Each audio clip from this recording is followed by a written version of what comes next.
Every day, ప్రతి క్రిస్మస్కి కాదు, ప్రతిరోజు సౌలు సింహాసనం ఎక్కిన తర్వాత ఎక్కువ పని ఇదే అయిపోయింది సౌలు రాజుకి.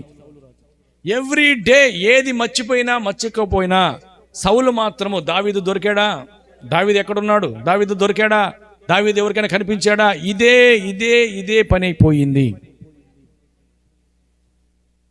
కానీ దేవుని దృష్టి, దేవుని ప్రేమ, దేవుని మనసు దావీదు మీద అలాగే నిలిచి, దావీదు ఎక్కడికి పోయినాను దావీదుని కాపాడుచున్నాడు. దావీదుని ఎవ్రీ డే సౌలు పట్టుకోవాలని చూసిన సౌలు చేతికి దావీదుని అప్పగించలేదు. గట్టిగా చప్పట్లు కొడదామా? ఆమేన్, హల్లెలూయా. అప్పుడు దేవుడు మనసు దావీదు మీద ఉందా లేదా? అది నాకు కావాల్సిన పాయింట్. దేవుని దృష్టి దావీదు మీద ఉందా లేదా? అరణ్యంలో ఉన్నా, జీపు అరణ్యంలో ఉన్నా, కొండల మధ్య ఉన్నా, లోయల మధ్య ఉన్నా, ఎక్కడ సౌలు దావీదుని పట్టుకుంటాడో అని సౌలుకి ఆలోచన రాక మునిపే దేవుడు ఏం చేస్తున్నాడు? దావీదుని కాపాడుచున్నాడు.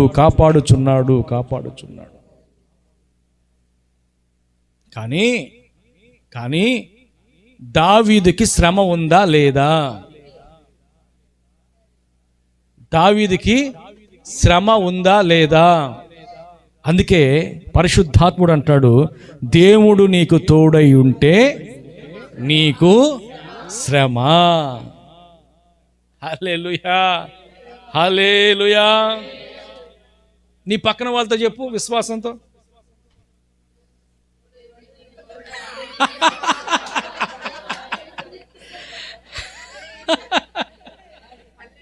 దేవుడు నీకు తోడై ఉంటే అది. రెప్కమ్మ తల్లి, దేవుడు నీకు తోడై ఉన్నాడు. మీకు శ్రమ అర్థం చేసుకోవాలా? నువ్వు ఆరాధిస్తున్న దేవుణ్ణి. అది నా ప్రయత్నం. మీ సేవకుడు ప్రయత్నం ఏమిటంటే దేవుని మనస్సుని మీకు తెలియచేయడం. అసలు దావీదు ప్రాబ్లం ఏంది అది చెప్పండి. దావీదు ప్రాబ్లం ఏంది? దావీదు సమస్య ఏమిటి? దావీదు శ్రమ ఏమిటి? అసలుకి సౌలు. ఏమిటది? సౌలు. దావీదు శ్రమ, దావీదు బాధ, దావీదు చింత, దావీదు వేదన సమస్తం ఏమిటాయి అంటే ఎవ్రీ డే సౌలు.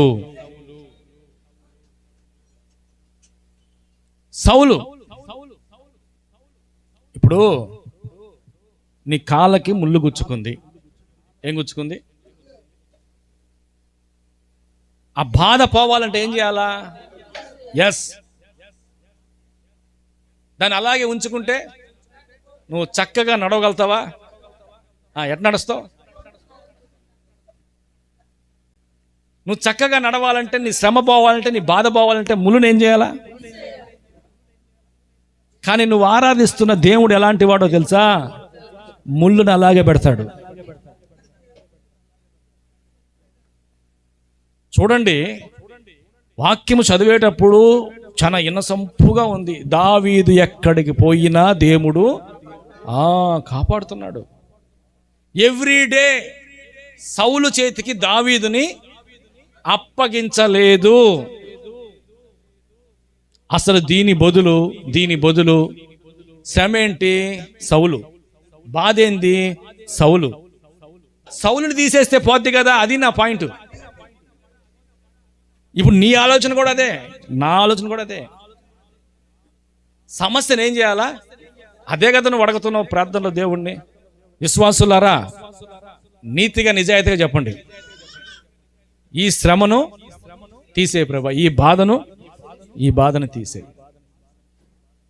కానీ నువ్వు ఆరాధిస్తున్న దేవుడు గుర్తుపెట్టుకో సంగమా, నేర్చుకో. ఇంకా పాలు తాగే దానిలాగా ఉండబాకు. నువ్వు ఆరాధిస్తున్న దేవుడు ఎలాంటి దేవుడో తెలుసా? ముళ్ళుని అలాగే పెట్టి నడిపించేవాడు. ముళ్ళుని తీసేస్తాడని ఎక్స్పెక్ట్ చేయబాకు. అవసరమైతే ఇంకొక ముళ్ళు కూడా ఎక్కిస్తాడు. ఎందుకంటే ఆయన చెప్పాడు, నా బాట ఒకవేళ ఎవరైనా చెప్పుంటే మా సంఘానికి వస్తే నీ అప్పులు, నీ కష్టాలు, నీ బాధలు తీరిపోతాయని చెప్పుంటే దయచేసి ఇప్పుడే లేచి వెళ్ళిపో. ఎందుకంటే ఇది ముళ్ళ బాట. ఏ బాట ఇది? నీ సమస్తని తీసేస్తాడని నువ్వు అనుకోబాకు. ఆయన తీసేయడు. 22 సంవత్సరాలు, కొన్ని సంవత్సరాలుగా దావీదు కొండలలో, లోయలలో తిండి లేక, నీళ్లు లేక, ఎవ్రీ డే సౌలు ఎక్కడ చంపేస్తాడని తిరుగుతూ ఉంటే ఆయన మాత్రం తోడై ఉన్నాడంట, ఆయన మాత్రం నీడై ఉన్నాడంట, ఆయన మాత్రం కాపాడుతున్నాడంట. అర్థమవుతుందా?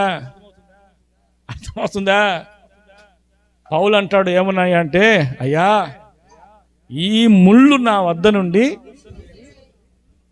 తీస్తానని చెప్పాడా? చెప్పడా? ఆయన గుర్తుపెట్టుకోండి. చెప్పడు. నన్ను అడగండి, నేను చెప్తా. ఆయన ఏమంటాడు తెలుసా? నా కృప నీకు చాలును.